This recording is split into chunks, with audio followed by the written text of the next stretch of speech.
about you, but I'm feeling remarkably calm tonight. And in a funny sort of way, it's because of what we're talking about. Because today is going to be something of an eyewitness guide to London's tube stations. And we'll tell you more in a minute. Welcome to Hidden London Hangout, episode 2 of series 2. My name's Alex Grundon, and it's a delight to be here to teach you something and hopefully to make you smile as well. I don't do this on my own. I've got 3 amazing folk from the London Transport Museum to give their information and their smiles to me. And the first one off the traps is Chris Nix from the London Transport Museum. Hello. Hello, Alex. I'm excited this evening. It's a really lovely subject to be talking about, and it's great to see all of you. Do you know, it is a good subject that we're going to do in a minute. We'll give you more on that in just a second. And just to let you know, Brisbane, Canada, Ohio, Clapham and Kentish Town are all places where you guys come from when you are watching us, and we're delighted about that. Siddy is particularly delighted. Siddy Holloway from the London Transport Museum, good evening to you as well. Good evening. Lovely to see all of you tonight. I'm very excited about this episode. I absolutely love the subject matter. Oh, this is so cool. And we've not told them what it is yet. This is even better. We're going to keep that secret just for a moment. And Laura Hilton-Brown, let's just say that the subject matter is very much up your street tonight, isn't it? Oh, Alex, it's right up my street, very close to my heart. And Rapunzel and I say good evening to everybody. I know, right? There she is in all her glory. I love the fact we've now given plants names. This is brilliant. I know. Well, it's Rapunzel, Rapunzel, let down your leaves. It's fantastic. Now, before we tell you what we're talking about today, much of our Hidden London Hangout is based at London Transport Museum's Acton Depot. And let me tell you that Laura and I thought we arrived much earlier than Chris and Siddy for this episode. And it was a real treat because we got there early in the morning. And we decided that we would do something very special that I've never done before. I'll probably never get the chance to do it again. And that is ring the alarm clock on a whole museum. Laura, we're here and Chris and Siddy are late again. Honestly, it's getting a little bit outrageous, isn't it? I think we should wake the museum up. I love this. Look at this. This is so dark. And if we walk down by the 1938 stop, between the green prototype, eventually we can say, wakey, wakey, museum. Boop, boop, boop, boop, boop. And we walk up here, tube trains everywhere, and then all of a sudden, look, we have the power to wake the museum up. We just carry on walking. It's all movement sensitive, and look at it. The museum comes awake. I love this. Dun, dun, dun. So here you've got the 1972 Mark I tube train from the Northern Line. These were kind of extra capacity trains that were added to the stock in the 70s. This is the big, beautiful 1938 stock train as well, beautifully restored. We love this train. And the museum, if I carry on walking, look, I can basically wake the museum up. I love how excited you are at this hour in the morning. Look, he's off, he's off. I can't stop him. How cool is this? And it just keeps waking up. He's making me get a little bit of pace on, look at this.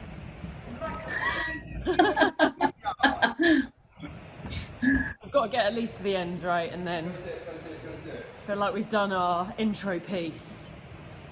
Give us a wave, give us a wave. This train terminates at Acton Town. How cool is that? I love that. I was so excited by all of that. Laura, thank you so much for giving me the opportunity to wake the depot up. That was amazing. I genuinely loved your excitement. It was radiating through me. It was brilliant. I loved it.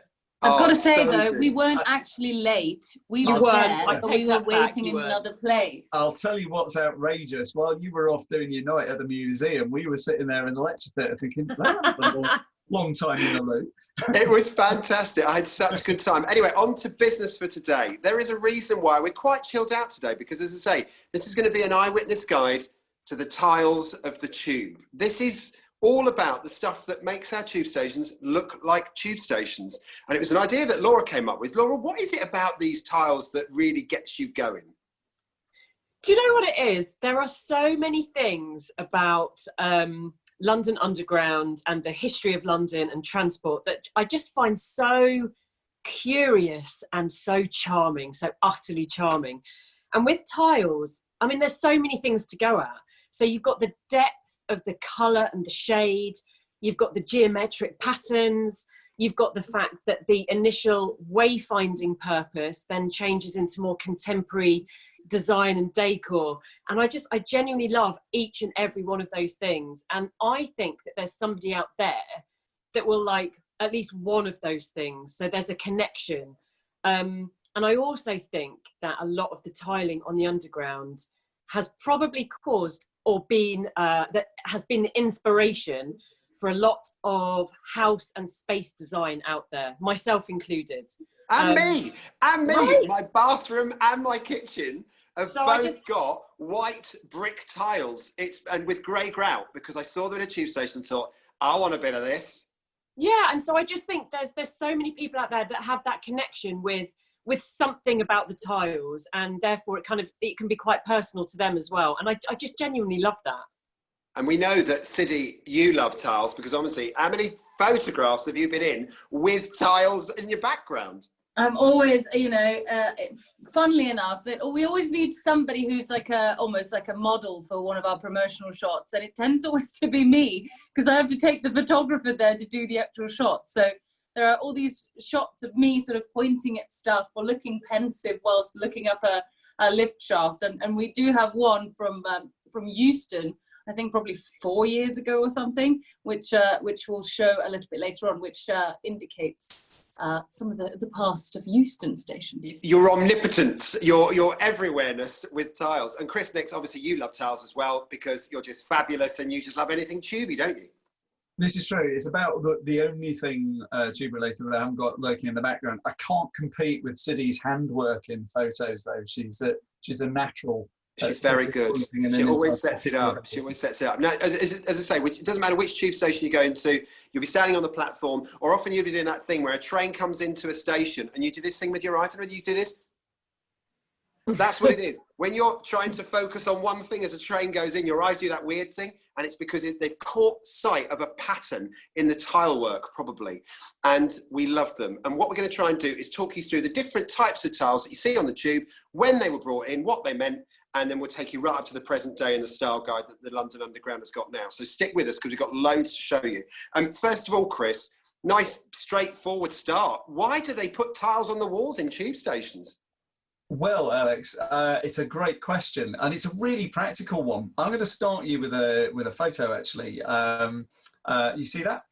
Oh, now this takes us back to series 1. This was the City and South London Railway, which is part of the Northern Line now, at Euston. So this probably would have been the southbound Bank branch.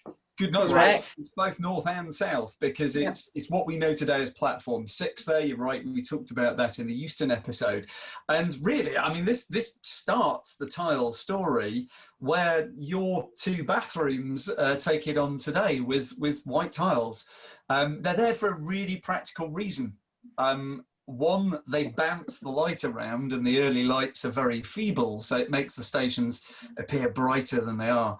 And 2, it's a really, really practical thing to line a station with, because if they get dirty, you can actually just chuck a bucket of water over it and swab it down with a mop. So they're a really practical way to finish. You can see the only decoration that you get is kind of almost a dado rail of black tiling band about kind of just above waist height. You see it just underneath the Euston sign there. But that's it. That's why tiles first are used, and then there's a process of an evolution from there. But of course, these are glass tiles. The earliest ones, surprisingly, are made of glass. And if I just move you on to the next one, this is a very rare site of some surviving ones.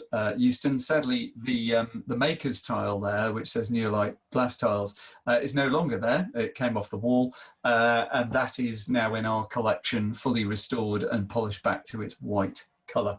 And I love the fact that the muck was cleared off that tile just enough that you could see the maker's tile behind it. That was just so cool. So they were white, ended up black because it was filthy, and then they cleaned them all up, and that now is in the museum, which I just love. So there you go. Your first thing that you won't see on the Underground anywhere, really, is a glass tile, because they were really, really old. They don't go right back to the origins of the tube railways in London, 1890s and thereabout. So they're really, really old. You won't see those, but they did start off being glass. But then clay came along fired tiles, and these are where you see them in all sorts of places. And Chris and Siddy particularly, we are talking about large numbers of patterns in different colours, aren't we? And they're by predominantly two different manufacturers of them. Yeah, they're really beautiful when you sort of, particularly when you see those old ones. They're so luminous and they've got such depth to them. And you're right. So those original tiles that were on the Piccadilly, the Bakerloo, and the Northern Line, the Charing Cross branch, were all done by the same company. And there were two suppliers, as you said, or two suppliers of those tiles, which were Woolliscroft and WB Simpson and Sons. And you also had, they were all made by a company called Moore and Company. And it's really quite fun to see those makers' tiles, or a little mark of the maker, which you can often see in situ. Totally. And it's funny enough, the reason I was interested in tiles, I didn't mention it earlier because you guys were all enthusing about it, but my favourite tube station of all is Kentish Town, because that's where I used to go and see my nan. And one day I was walking onto the southbound platform, and it's still there now. And as you walk onto the platform, look to the right, and you would just see a G. Woolliscroft tile in the middle of all the blank tiles. It just says G. Woolliscroft and Son. I think it says Hanley Staffs. And that was, I thought, what's the deal with that? Why is that there? And I started doing some research, and that was totally fascinated. Chris, we've got some photographs of these, sort of eyewitness things we need to look out for. We do, yeah. I think, though, in order to have a look at those, we need to perhaps move to our outside broadcast unit and go to the place where a lot of our collection is held. Shall we head to the depot? So look, here we are in the best bit, the most beautiful bit of the London Transport Museum's depot, right by my home when I've had a drink at night. Into the skip I go for a little sleep on the way home. And we're here to look at tiles today. It's our tile special. We're sitting on some very, very comfortable, in fact, actually, these are so comfortable. Are these for sale? They are? They are super comfy. These You wouldn't think they were. Right? Train seats. The driver's seats. I love these. So we're here, anyway, to have a look at tiles, and they're all over this amazing big building. Chris, I think you've got a fact sheet for us. I love this. Some little spotters guides for you to tiling. So it's really important. Thanks, Teacher Chris. Oh, amazing. Wow! Hey! That But is so happy. Daddy! we want to go and have a look at the real thing. Yeah. So we can use that as our handy spotter's guide as we go around. Look at their colours. Yeah, and look at how the Deep stations into are different. collections. This is cool. So, okay, lead the way then, Macduff. Where are we off? Well, first, let's go to the tile store and let's look at some individual tiles and see what they're like first, and then we'll have a look at some in patterns. Good work. Let's go. And these are places that we don't normally go at the depot, are they? These are not really the places the public tend to go. This is like the secret stores that we were given access to. And you can also tell that we're already still a bit giddy, aren't we, about meeting up after lockdown. We're still enjoying this quite a lot. But we did go off, and we'll be showing you more and more of our trip in just a moment. But it's really interesting that we talk about these tiles, because here is what I was mentioning earlier. That is G. Woolliscroft and Son. Is exactly pretty much what you can see at Kentish Town. Chris, tell me what the deal is with all this. So when these Leslie Green stations were being fitted out across the system, it was a really big job. They needed a lot of tiles. They needed them very quickly because these stations were being built in the Edwardian period, when there was a kind of a big rush to build underground railways. And so it was too big a job for one single supplier and fitter to fit all of these new lines. And so it was divided up, and Woolliscrofts, who were based near Great Portland Street, did roughly half, and then Simpson and Moore banded together to produce and fit the remainder. And this is the Woolliscroft one, and there's one of Simpson's on the left and Moore's on the right. Moore's were a Shropshire based tile supplier. So we had glass first, and then we started on the ceramic stuff. And this is where it gets quite exciting, because into the store we went at the depot, and I found the chest of drawers.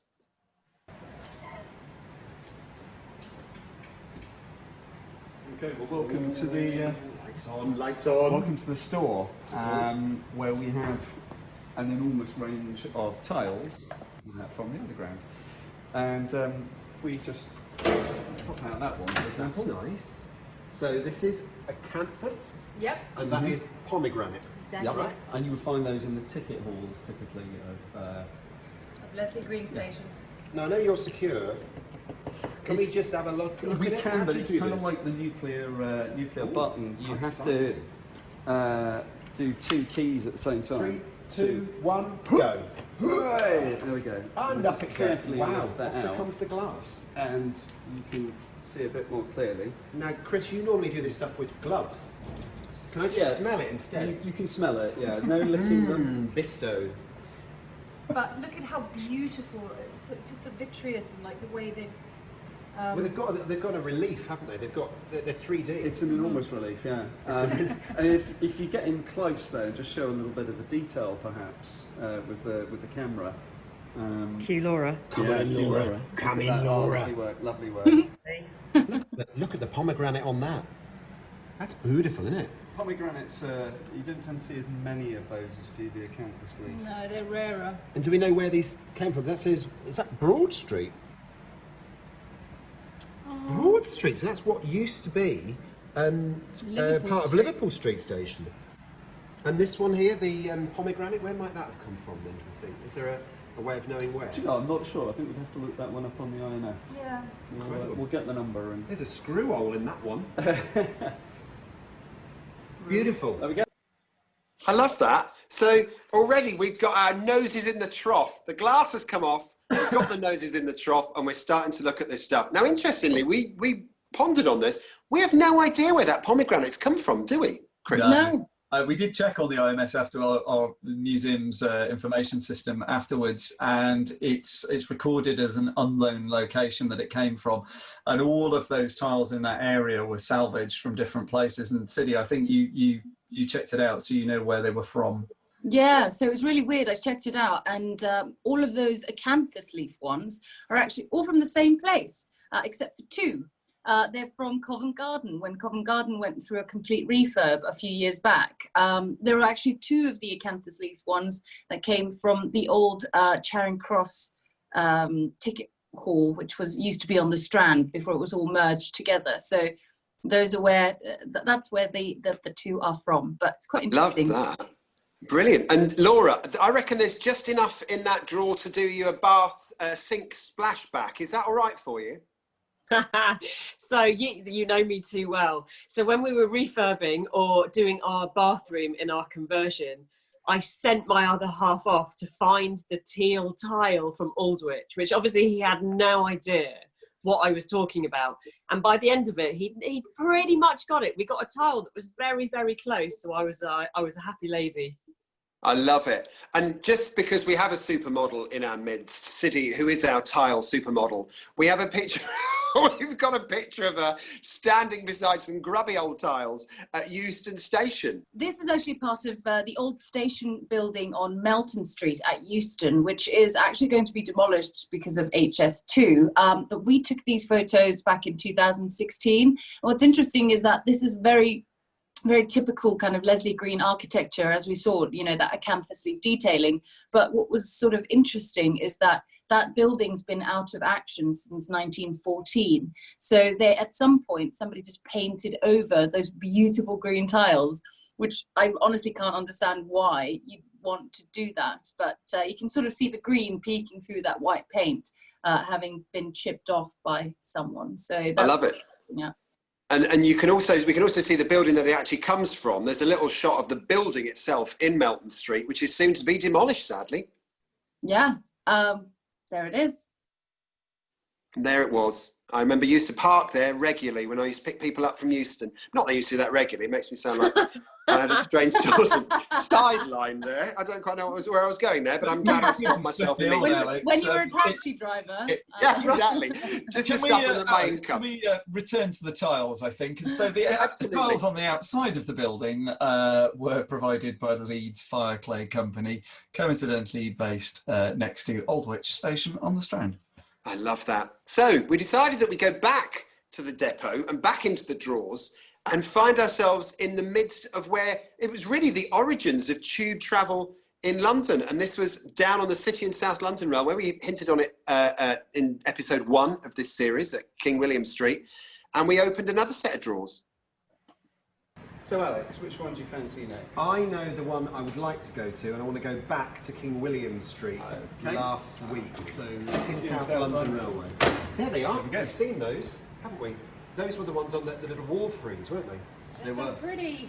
So the kind of the border tiles, a little fleur-de-lis kind of motif on them. Got a little bit Basil Fawlty there when you said that. Fleur-de-lis. Sybil? Would you like the Malbec? What's the glaze on these that makes it look so kind of translucent and amazing Iridescent. kind of shine? Yeah, Iridescent. good word. This is a vitreous glaze, so it's basically almost glass. It's quite a thick glaze as well. If we can just come in really close to have a look at this, because this is Aldwych, very distinctive colour. But it's kind of this really, it's just kind of a sea green anyway, but because of that depth of the glaze, there's a variation in the colour throughout it, which really does make it look like a bit of the sea, I always think. It's absolutely beautiful. I like that. It's kind of ombre, isn't it? It changes. Now you're here and you can see it, the shades ever so slightly. My favourite colour by far. And do you know, Certainly is ombre. And I was just going to say, when you buy tiles these days, if you think this is how it was naturally made because it was man-made, now if you pay for this kind of difference in the colour shading on a tile, you pay a fortune for that. That was the natural way tiles were made once. And when these are made as replacement replicas, if they get damaged on the real tube, they cost a lot to this day. Yeah. I bet. Even if you're buying them in bulk. Last time ours was a couple of years back and it was about £16 a tile. I suspect it's a bit more than that now. And interesting, look at that Kennington station, obviously had brown tiles. It looks like a teapot, doesn't it? Do you know what it does? It Brown does like Betty. that you'd have at your grandma's. Hello, Brown Love that, Betty, how are love you? that. But yeah, I love that. This is so stunning from 1890, and these still, and look how thick they are as well. There's a reason they've lasted on the places where they have, 130 years and counting at King William Street. And one thing just on that durability in City, I don't know if you can capture this at an angle, if you kind of go low onto this tile, because it is basically a glass vitreous surface on this glaze, it has a tendency to craze over time. So I don't know if you can see, but it's cracked.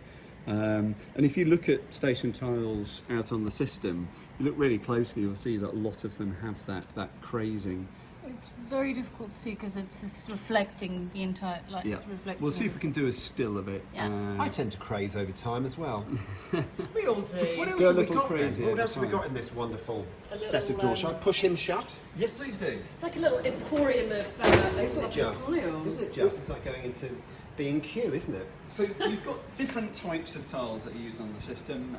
You've got glass tiles in the very old stations. You've got these glazed tiles, but there's different types of glazed tiles, and we've got kind of 3D relief tiles as well. So let's have a look at some of the other glazed tiles. Oh wow! So Baker Street. So again, you've got a bit of King William Street there, Yeah. but Baker Street, as you've rightfully picked out. But it's so iconic that you knew just from the design. I mean, I know that one's like particularly significant, but how? So I'm really bright, aren't I? Yeah, Baker Street. Which one's that going to be, Sherlock? But how a tile does remind you of a station. Totally. Like, They give you that know? sense Yeah. of place, and that is why I think people have an affinity for them, and why people like the things that we have with the patterns on, because you instantly know where you are. You can only be on the tube at whichever station. Yeah, like the colour is the line or the particular station, the design. And just look at this. Yeah. All the different stations. You've got Tufnell Park, Kentish Town, Castle Road Shut, Camden Town, Mornington Crescent, Euston, Warren Street, Tottenham Court Road, which is now Good Street, and Oxford Street, which is now called Tottenham Court Road. Mostly all different colours. The great thing about it was that when you couldn't read, you could still get off at the right stop because the colours were different. And that was, precisely one of the reasons why they did it. You didn't have to be able to see that sign. You would be able to recognise that pattern and naturally map your way around the system. But this geometric pattern is so synonymous with London Underground as well. I think that's lovely. Also just really beautiful and like colourful, especially think about, being down in the underground for a long time. And kind of drab and dark. This would really kind of make it. And I love the fact they actually spent money years ago recreating some of these as pastiches at stations. So Camden Town, Kentish Town, Tufnell Park, Mornington Crescent, they were all retiled in the original patterns. And I love the fact they actually bothered, because it must have cost a fortune. Yeah. Do you know how much? Roughly. Thousands? Cost you pounds. No. 50 quid. 150. 50 quid. All I know is I'm glad I didn't have to pay for Fair enough, fair enough. Beautiful. Show me another drawer. Okay. Let's go for another one. Love that. Love that. Do you know, I was engrossed by that. We were in it, and I was still engrossed by that film. It's really interesting as well. We did touch on it. It's because of illiteracy was such a big problem when these stations were being built, that the way they got around the fact that people couldn't read what the stations were was they changed the colour of the tiles. So they meant that you could get off at the pale blue one, and that was Camden Town, or the orange one, and that was Tufnell Park on the Northern Line. It was a very, very easy way of navigating your way around by colour. And Laura, you mentioned ombre. I'm sure I've been called that in Spain. You've been on the. I don't even know what to say. I brought a bottle of sangria just because I could. That's fantastic. I love it. Like now, Portuguese stuff. It was very, very good. All I need is a little slice of orange in there and maybe have it in the fridge for 3 weeks. That'd be great. Chris, show us an example of some of these fancy tiles. I mean, Hyde Park Corner is one station that I immediately think of, which has got a phenomenal style of platform tile, even now. If you insist, Alex. So you may remember, I think it was a teaser episode, I was teasing this, which is quickly becoming the Hangout pet. And I mentioned the crazing on that Aldwych tile, and it was very, very hard to see in that light, but I think that's probably just showing it on this one. Yeah. So many of these ones do go like that over time there. I think I've finally got it just there. And of course, the backs of them, again, we've talked about this before, about how they stick on the wall with this keystoning that kind of gets the wet cement stuck in it when it's first put there and never lets go without that happening to the tile when you try and take them off. So I noticed, by the way, Chris, as well, that your cats aren't around while you're wearing those white gloves. Yeah. It's like some bad mime act going on here, isn't it? Hey, kitty, Daddy wants to look after you. So what have you got for us then, Chris? Because we need to go to see a tube station wall, really, don't we? We do, very urgently. It's time to move on and have a look at some more of this stuff out on the system. Here it is. Look, that is exactly what I was after. That beautiful shot of Hyde Park Corner. And this is, I mean, typical of so many tube stations on the London Underground system. We all got our favourites. Mine, as I say many, many times, is Kentish Town. Hyde Park Corner, look at it. You've got the way out sign. You've got that amazing set of letters. You've got the friezes. It's beautiful. And look as well, City, help us with this, because in that cross passageway, you can even see that to the trains and to Finsbury Park and to the trains and to Hammersmith, I'm figuring that the other side of that little cross passageway is maybe the door to the old lifts. That is exactly right. So yes! Many will not realise that Hyde Park Corner actually has got quite a bit of disused space, because of course you go into the station using the escalators now, but it used to operate with lifts. So just on the other side of that is a very, very long corridor that is now out of public use, but that still retains some of the beautiful tiles that you see on the platforms there as well. I love it. Look at that, a yellow frieze, a white frieze, brown and cream. It's all in there, Chris, isn't it? It is, yeah. I was just saying, I can see a future episode coming on Hyde Park Corner alone. Too right. Now we know there's a door the other side. We've got to go in it. This is what we've got to do. But this is what we're trying to do today. We're trying to give you some things that you can look out for to maybe make your commute when you're finally allowed back into your offices. So to make it a bit more interesting for you. And there's loads more to see. Now we went back as well to the depot because, as you can begin to see, we're unpacking this now. We went for glass first, then we went for ceramic tiles, which is what you're seeing as well. But there's also another style of tile on the tube, and it's places like Bethnal Green, Swiss Cottage, St John's Wood. It's very pale, it's very sandy coloured, but there's a pattern to it, almost like a set of cookie cutters have done something with the tiles. We need to go and have a look at those, so let's go back to the depot. Okay, so one of the things that I've noticed about tiles on the London Underground is you've got a lot of quite plain coloured tiles. Then you've got the new ones that are being done in stations which are even plainer, but at least they're clean and white and nice. But then in some stations like Swiss Cottage, you've got Bethnal Green, some of the Piccadilly line stations, you've got relief tiles that have got like St Paul's or pictures of the London Underground round and things like that. Where are they in here? Well, they're here. I mean, you might remember when we did that tour on the Jubilee line into Charing Cross on the train, we went through quite a few stations that have these. Like, you know, Swiss Cottage and St John's Wood, but these ones are from St Paul's. The clue is there. And if we just go in close and have a look at these. These are amazing. Aren't they? And what's remarkable about them is once they get a little bit of sort of grime settling into them on the tube, it really helps them to the pattern to stick out. And you can sit on the train and still, you know, be able to make out what these are when they're on the wall of the platform. And they're bumpy. You know, they're actually raised up. They're incredible tiles. Yeah. And I've seen the ones with the roundel as well. They're pretty beautiful as well. And these were, I mean, it says Stabler here. What's Stabler?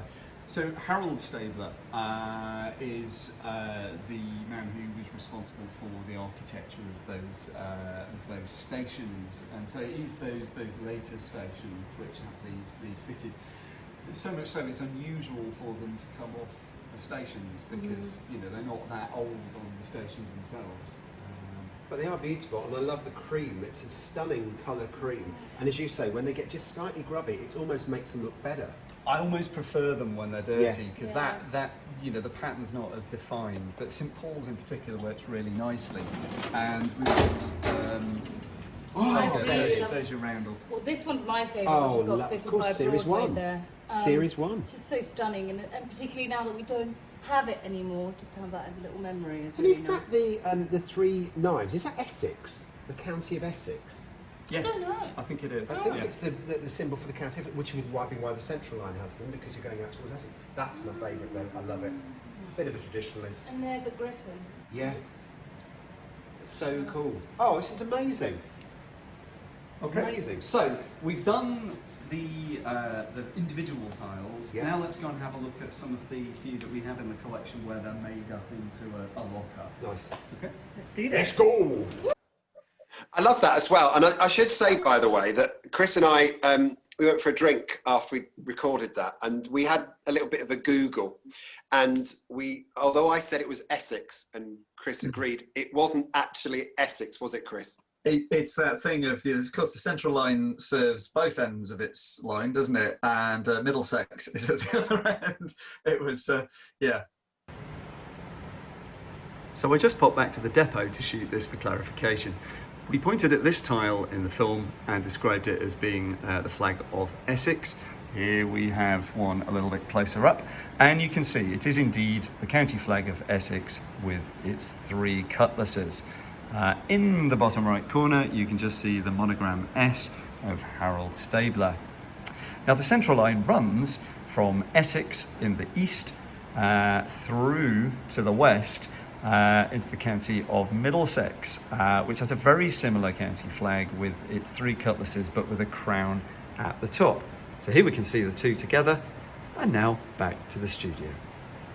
Well, I knew it had sex in it. That's Well, all I know. indeed, quite right. Exactly. You were 50% right. And the other thing, of course, is just to be clear about Harold Stabler. He designed the tiles as well as a few other things for London Transport. And really, back then, the design of a station below ground, the architecture of it was actually largely about its fit and finish. And Roland Paoletti, who was the lead designer on the Jubilee line extension stations, dropped this line, which I remember about 20 years ago when I was chatting to him about how architects used to only get to put the lipstick on the gorilla, i.e. do the tiling of the tunnels that were built in the ground, whereas now with modern stations, they get to actually do the form and function. So yeah, Harold Stabler got to put the lipstick on the gorilla of those stations with those tiles. So he was in charge of the lipstick, but Stabler did not make the stapler. Okay, that's all you need to know. It had nothing to do with the things on your desk, okay? City has dug out some really cool, a couple of really nice pictures of those tiles in situ at St Paul's Station. And as I say, these are all stations where you can see this stuff. If you go to these stations, you can see this now. I mean, look at that, grimy gorgeousness. Yeah, this is actually in the disused part of St Paul's Station. There's a little part where, because of course St Paul's used to also be operated by lifts, but now is operated by escalators. So there are little parts of the station that are actually disused and closed. So that's what we found when we went through those doors there. So you can see how grimy. Look, that's beautiful. That's at St Paul's as well, is it? Yeah, it is. Yeah, so it's just sort of hidden away behind a closed grill door. Your favourite kind of door, Alex? I love a shut door because I love to bang on a hard shut door. That's what I like to do. Now, we need to go back to the Transport Museum depot, because there was one other thing, and Chris hinted at it at the end of the last tape, and it was where we begin to see the stuff in its kind of built form. So individual tiles are made, and then they're put on the wall to make a pattern. And I reckon these are probably the most dramatic and gorgeous exit signs from a platform than you'll find anywhere around the world. Oh, this is nice. Nicely lit as well. Anyone think we planned this? Laura, are you happy with the tile special? Because I know this is a little gift to you from all of us. Thank you, guys. This is stunning. We've seen in some stations, these still exist, but these are in the museum. Sids, tell us what we're looking at here. Oh, we're looking at 2 cartouches. So, you know, when you go to... Cartouche! When you go to a Leslie Green station, you have these sort of aligned on the platform. So when you can actually go the way out or the exit, that's what that is showing us. I can show you on the little map there. Look, there's way out by the way out. If you remember, Laura was giving you the sneaky peek of Brompton Road photo last week. We saw a way out at Brompton Road. It's in super good condition there as well, Isn't isn't it? it? Yeah. Yeah. This was the mint choc chip tiles, Yeah. right? Yeah.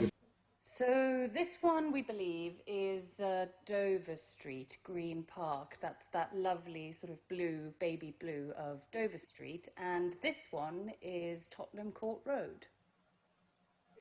This is really interesting as well, because that looks much more modern. I would wager from the Victoria line. You are At correct. Euston, the Doric Propylaeum of the original Euston station. I love a proper lion. Who doesn't? So they've been taken one by one off the wall at Euston when it's being done up. And you can see one of the challenges with this, of course, is they're designed to sit on the curved wall of the tunnel. So the only way to be able to display them properly is to create these curved former boards for them to live on. This artwork's still there on the Victoria line at Euston, so I'm guessing this may have been just a spare or something, because they haven't retiled, have they? Replacement, I think, because if you look, can you see where the edges there's had a some chip. attrition? So it is very hard to get tiles off the wall. Yeah. You can see where this has been sawn. Yeah. Yeah. And to get them off intact is very, very difficult Just because wondering- they are keystones to help them stay on the back. You may remember I showed you the back of a tile from Down Street. It's got lumpy bits, haven't they? Yeah, To stick. and it basically, when you push the tile into the Lumpy, cement, yeah. it grips in and stays there forever unless you really give it a serious reason to come off. Well, if that's a spare, if either of these are a spare, I quite like these above my sink in the bathroom. That look quite nice. Have If you got anyone's- a curved wall in I can make a curved wall if I can have one of those. That'd be all right. Last thing I just want to point out on that, if you look at the top of the arch, you see the keystone? Yeah. Which is one of the little architraves that you see in Leslie Green stations, where you go through kind of portals from one passageway to another. That's the funny shapes, the squarey shapes at the top, yeah? Yeah. It's called a keystone. A keystone, yeah. cool. So that's normally the bit in an arch which you put in last and locks the arch down.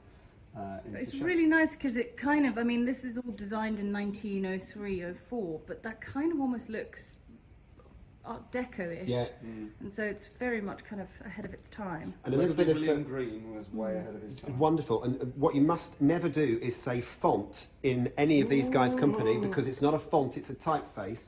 And I do like an arrow. Who I doesn't? do like an arrow, and it looks absolutely stunning. So well done for keeping this. I'm glad the museum's got a copy of these.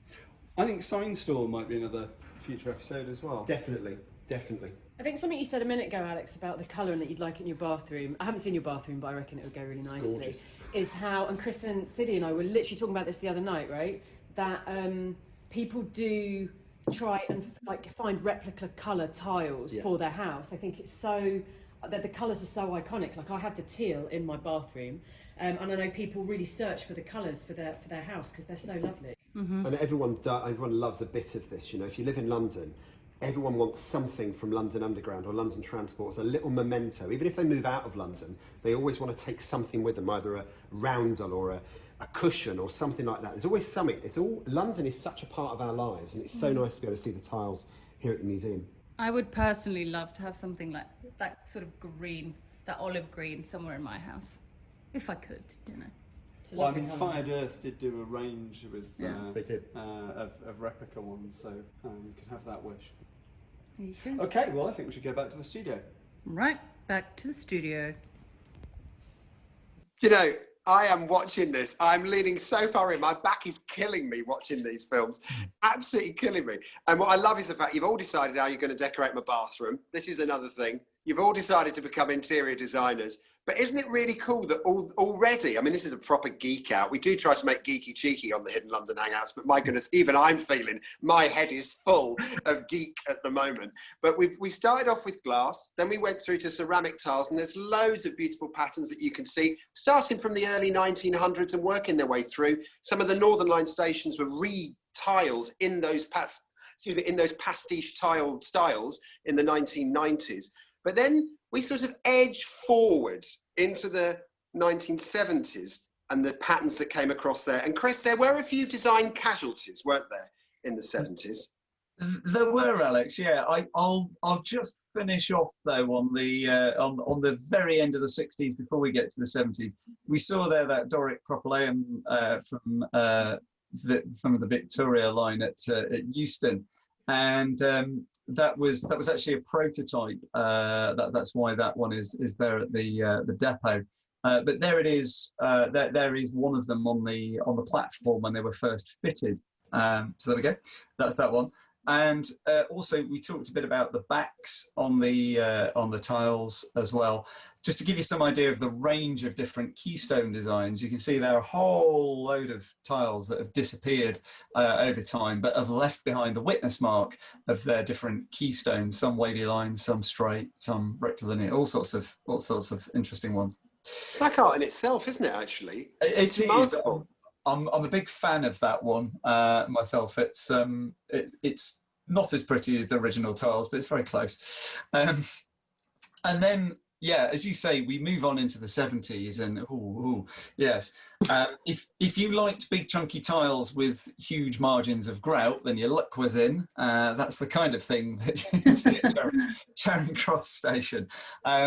But of course, Charing Cross was refurbed only a few years back and retiled. This bit wasn't, but the main ticket hall was. We've put this one in just as an example of what the modern day kind of palette of the tube is ever since the Jubilee line extension. The cream, the blues, the whites, but with, again, a little individual nod to the individual station that they're fitted at. So here you've got those blue pillars with the contrast stripes on them.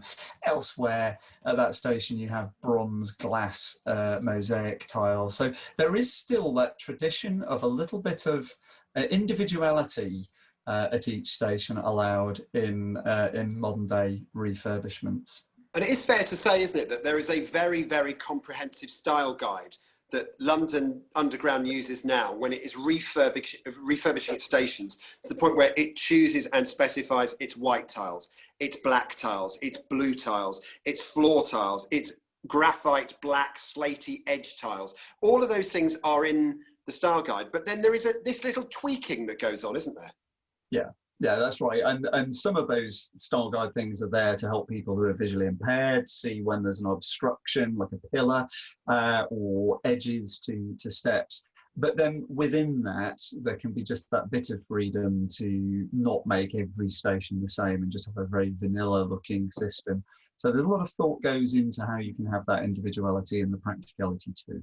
Fabulous. So let's just talk ourselves through this. So Laura, I need your help with this, because Laura, this was your idea. So we just need to go through it. I want you to give me marks out of 10 for the fabulousness of each of the sets of tiles that we've talked about. So first of all, Laura, the glass ones at the very, very start of history. Oh, it's got to be a 10. Mainly because I didn't even know that a glass tile even existed before I worked at the museum. Amazing. So And just to say as well that Euston Station, in all of its different bits of openness and lockness and shut-offness and openness to everyone else, Euston is a real tile lover's gem, really, because there's so much in there. There's glass and there's also some of the ceramic tiles as well, and of course the modern stuff. Then we went through to the ceramic things, Laura. We went through all the little checkerboards and the wonderful cartouches that say exit and all that kind of thing. What would you say marks out of 10 for that style? Yeah, for me that's like a 2. No, I'm joking. That's a 10. That's a 10 too. It's great. And then we sort of edged across into those beautiful relief tiles of Bethnal Green and Swiss Cottage. I mean, for me, they really are very, very beautiful. It doesn't matter whether they're from Essex, Middlesex, or just Sex. They just look sexy, don't they? They absolutely do. And I think this, Chris maybe mentioned something when we were pulling out the drawers in the store, that it's about sense of place. And I think for me, that just hits the nail on the head massively, because it doesn't matter if you're Piccadilly looking at the dark blue, or there's a patterned tile somewhere else. Something somewhere will connect with somebody and have that sense of place. And I genuinely love that. I think that's great. Now, we've also talked about the more modern tiles, and the Victoria line is well known for its signature tiles in each of its stations. So, you go to Victoria and there's Queen Victoria. You go to Oxford Circus and there's a special design there. Euston's got the arch. What do you make of those? Are they pretty cool? Are they pretty cool? They are very cool. They are very cool. I love it as well.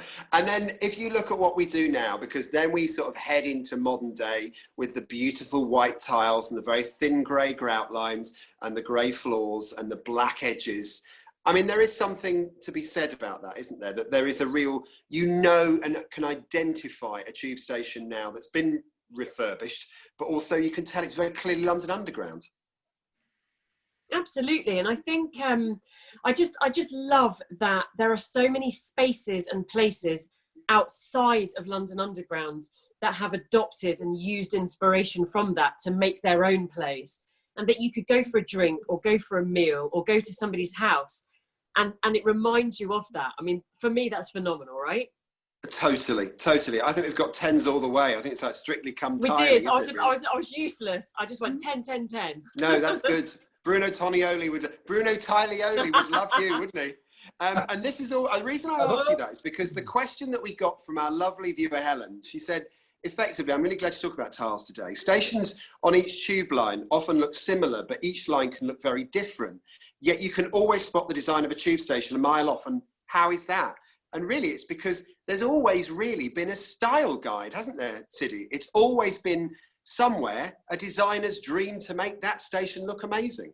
Yeah, exactly. I mean, particularly those fire clay ones, the oxblood red tiles on the outside of Leslie Green stations. I mean, really, they were the first kind of iteration of a corporate identity that ever came to London, because it was such a novel thing traveling underground in electronic trains, that they wanted it to be inviting and modern and kind of to be easily recognizable. So those oxblood tiles that we know and love really were the first kind of corporate identity that we had across the city. I love it. Well, there we are. There's a little canter through the world of tiles from the London Underground, and we hope you've enjoyed it. Basically, look out for this stuff. And we don't have time for notes, queries and questions today, but what I'd love you to do is I'd like you to slip into my DMs, because I want you to get yourself photographed by your favourite design of tile on the tube. I want the checkerboards, I want the dash lines, I want the exits, I want all of those, but we want to see fit pictures of you. And then what we can do is feature them on a subsequent episode of the Hidden London Hangout. I hope you've enjoyed it. As I say, wherever you go on the tube, we're trying to make your journey to work and your journey around London that bit more interesting by knowing a little bit more about stuff. Look out for Woolliscroft and Simpson, and look out for those amazing relief tiles on those sandstone stations. Look out for the great tiles on the Victoria line. Look out for the modern stuff, because it's all part of a very special design. And the one thing that I can guarantee, wherever you go, Johnston's sign is there. That typeface is everywhere. It's written in blood, effectively. It doesn't get changed. Siddy, thank you so much for being part of this today. Thank you so much. Oh my God, that was such fun. Chris, thank you as always for plundering the archives and being our technical wizard. Thanks, Alex. It's been great. And I'd also ask that our international viewers also respond to your challenge of getting their photos taken next to tiles on their systems, which around the world, places like New York and Paris have got amazing tiling of their own on their older stations. So it'd be great to see some of that coming in as well. Oh God, I'd love that. And Laura, did that tickle your pickle when it came to a bit of explanation of the tiles? Oh, my pickle is tickled. Thank you for humouring me and doing this episode. And I'm going to throw a challenge back at us four, that we as a four, as long as Corona and social distancing allows, are going to get ourselves pictured in some of maybe the most unusual tiles that we can as a four, and we'll ping that back at you guys. Too right. I want to be down some dirty old tunnels having photographs taken of stations that we can no longer see. That would be absolutely fantastic. So another bit of homework for you. Follow us on Instagram. Chris Nix, Siddy Holloway, Alex Grunden, and at LT Museum. Follow us, slip into our DMs and chat to us. Any questions you've got about the tube, the history of it, or anything else, we'd love to be able to answer it for you. Also on YouTube, subscribe, like, and comment below. Like us because we love you. And we'll be back very, very soon. In fact, next week, I can pretty much tell you this now because it's almost written in proper. It's a bus episode. We're going a little bit away from tube stations just for 1 week. We're going to indulge our fascination with the bus, and we'll decide which historic bus next week. In the meantime, have yourself a great day and stay safe.